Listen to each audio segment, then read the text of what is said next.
taper back ang gagawin natin dito kay Suki mga kaibigan. Dito gumamit tayo ng number 2 guard. Simutin natin lahat. Then clipper overcomb. Tanggal ng kanto. Ganito lang yung kasimple at banayad ang hagod para hindi pumasok yung clipper sa ilalim ng suklay. Then dito gamit tayo ng pabaliktad na clipper, then gawa tayo ng pattern. And dito naman is 0 detailer 70 years KMA. Then open lever, unti-unti na natin palabasin ang taper sa likod mga kaibigan. Then dito 0.5 clipper guard para tuluyan na mabura yung dark spot.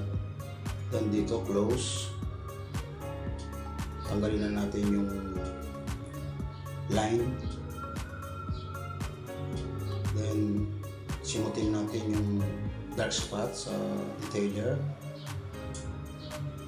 Sungkit-sungkitin lang natin, huwag masyadong mataas ang sungkit para hindi tumas ang zero niya.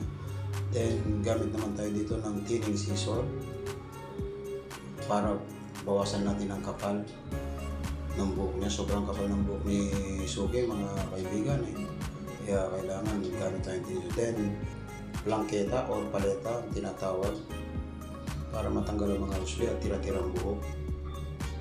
Dito na tayo matatapos. Ito na ang resulta ng taper fade back. Thanks for watching. Follow for more.